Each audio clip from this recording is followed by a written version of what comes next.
Hi అండి. Welcome to my channel Tej cooking and blogs. అందరు ఎలా ఉన్నారండి? నేనైతే చాలా బాగున్నాను.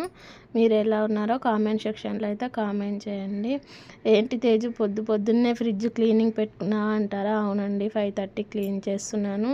ఎందుకంటే ఇంకా మా పిల్లలు వేసారనుకో నేను అసలు క్లీన్ చేయలేను. ఇంకా నేనైతే 3 monthsకి అట్లా డీప్ క్లీన్ చేస్తానండి. ఇంకా మంత్లీ అయితే ఇది ఒక క్లీనర్ తయారు చేసుకున్నాను. దాంతో అయితే క్లీనింగ్ చేసుకుంటాను. అప్పుడే ఎక్కువగా తోమితే షైనింగ్ అనేటివి పోతాయండి. అందుకే నేను దీంతో ఒక క్లాత్ తీసుకొని నీట్గా తుడుచుకుంటాను. లేకపోతే మంత్లీ ఒక్కసారైనా క్లీన్ చేయకపోతే స్మెల్ వస్తుంది. ఇంకా వీక్లీ వన్స్ కూరగాయలు తెచ్చుకున్నప్పుడు అయితే నార్మల్గా తుడిచి పెట్టేసుకుంటాను. ఇంకా ఈరోజు డీప్ క్లీన్ చేద్దామని అయితే ఫిక్స్ అయిపోయాను. ఇంకా ఇవన్నీ సదిరేసుకొని ఇంకా ఈరోజు సండే కదా, వంట కూడా చేయాలి. ఇంకా మా దగ్గర అయితే ఫుల్ వర్షాలు పడుతున్నాయండి. 3-4 days అవుతుంది. వీటి లోపల అయితే పేపర్స్ అయితే వేస్తానండి. అలా ఏం పెట్టను, కాకపోతే అవైతే ఉతకడానికి అయితే వేసానండి. మళ్ళీ ఉతికిన తర్వాత మళ్ళీ వేసాను. కొద్దిగా వేడి నీళ్ళల్లో నానబెట్టి ఉతికి మళ్ళీ వేస్తాను నీట్గా. ఇంకా ఇవైతే పాలు. ఇంకా ఇక్కడ దోశ పిండి అయితే మర్చిపోయాను. మళ్ళీ మా ఇంట్లో కంపల్సరీ దోశ పిండి, ఇడ్లీ పిండి అయితే రోజు ఉంటుందండి. ఇంకా ఈ గ్రీన్ చిల్లీ పేస్ట్ అయితే తెచ్చుకున్నాం, కానీ ఎందులో వాడాలనేది తెలియదు. మా చెల్లి పెళ్ళికి అయితే తెచ్చుకున్నాము, అది అలాగే ఉంది. మా అమ్మ కూడా వాడట్లే. నువ్వైనా ఏమైనా చేస్తావేమో తీసుకోపో అన్నది, కానీ నాకు కూడా దాంతో ఏం చేస్తారో తెలియదండి. మీకు తెలిస్తే చెప్పండి జరా. ఇంకా చూసారా, క్లీనింగ్ చేస్తున్నంతసేపే 6:30 అయింది. మా బాబు అయితే లేచి వచ్చాడు. నేను ఏదో చేస్తున్నాను, తను కూడా చేస్తున్నాను. ఇంకా ఈ పరోటా ప్యాకెట్ అయితే రీసెంట్గా తెప్పించుకున్నానండి. ఇంతకుముందు తిరుపతికి వెళ్ళాం కదా, అక్కడ చెప్పాను కదా ఈ పరోటాలే కాల్చిస్తున్నారు, చూద్దాం ట్రై చేద్దామని తెచ్చుకున్నాను. ఇంకా వర్షం పడుతుంది, దాంట్లో సండే. ఇంకా వేడి బగారా రైస్, చికెన్ పూరి చేద్దామని అయితే అనుకుంటున్నానండి. ఇంకా బగారా రైస్ ఎలా చేసుకోవాలంటే షార్ట్లో కూడా పెట్టాను, ఇక్కడ కూడా చెప్తాను చూడండి. ఇదైతే ఇప్పుడు రైస్ కుక్కర్లో చేస్తున్నానండి, చాలా సింపుల్.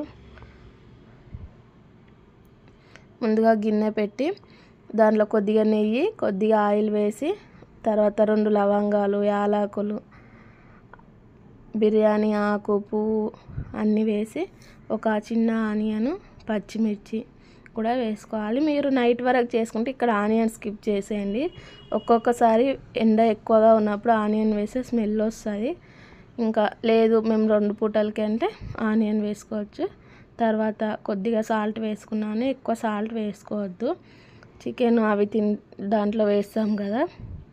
ఇంకా తర్వాత ఇక్కడ బాస్మతి బియ్యం కనుక తీసుకుంటే 1 గ్లాస్ బియ్యానికి ఒక 1.5 గ్లాస్ వాటర్ తీసుకోండి. ఇక్కడ నేను నార్మల్ బియ్యం అయితే తీసుకున్నా కాబట్టి 1 గ్లాస్ బియ్యానికి 2 గ్లాసుల వాటర్ అయితే తీసుకున్నాను.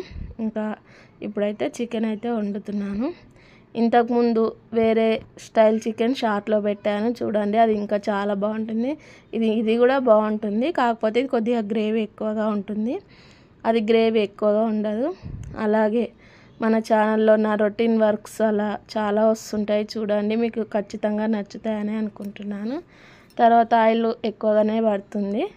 ఆయిల్ వేసిన తర్వాత టమాటా, ఆనియన్, 2 పచ్చిమిర్చి వేసి కొద్దిగా అల్లం వెల్లుల్లి పేస్ట్, కొద్దిగా పసుపు వేసి పచ్చివాసన పోయిన తర్వాత వేయనివ్వాలి.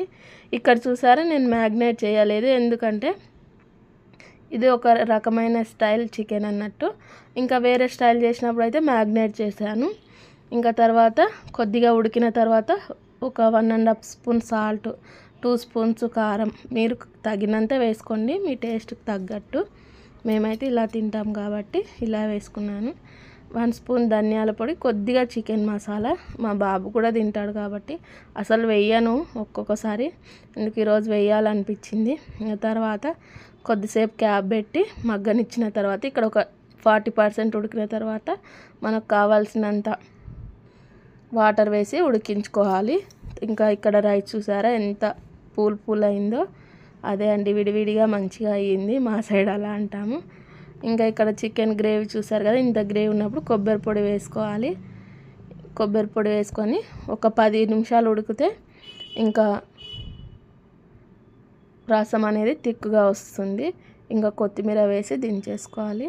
ఈ లోపైతే పూరీలు చేసుకున్నాను. ఎంతమందికి పూరీలు రౌండ్గా చేయడం రాదో చెప్పండి, నాకైతే రాదండి. ఇంకా ఈ మధ్యలో కొద్దిగా నేర్చుకుంటున్నాను. ఇంకా ఈ పూరీలు చేసి తిన్న తర్వాత అయితే చాలా వర్క్ ఉంది. ఈ వర్షాలు ఏంటి బాబు, 1 వీక్ అవుతుంది. పడితే ఇటే ఉంటాయి, పడకపోతే అటే ఉంటాయి అన్నట్టు పడుతూనే ఉన్నాయి. ఇంకా నేనైతే మిషన్కి వేసిన బట్టలు ఎన్ని ఉన్నాయో చూడండి, ఆరడం లేదు అస్సలు. ఇంకా ఆరినాయన్నీ మడత ఫోల్డింగ్ చేస్తే ఆరనివి మళ్ళీ ఆరేసుకోవచ్చు అన్నట్టు ఇంకా అన్నీ ఫోల్డింగ్ అయితే చేస్తున్నాను. చాలామందికి బట్టలు మడత పెట్టడం ఇష్టం ఉండదు, కానీ నాకైతే చాలా ఇష్టం అండి బట్టలు మడత పెట్టాలంటే. ఒకటే కుట్టడం అంటే ఇష్టం ఉండదు, కానీ మడత పెట్టడం అంటే చాలా ఇష్టం. ఇంకా ఇలా మడత పెడుతున్నాగానే మధ్యలో మళ్ళీ ఎన్నిసార్లు లేచి మా చిన్న బాబు దగ్గరికి అయితే వెళ్ళి వచ్చాను. ఇంకా ఆయన అయితే పడుకుండే, చూసి వస్తున్నా కింద పడతాడనేసి. ఇంకా ఫ్రిడ్జ్ కవర్స్ కూడా చెప్పాను కదా, మార్నింగే ఉతికేసానండి, ఆరిపోయాయి కూడా.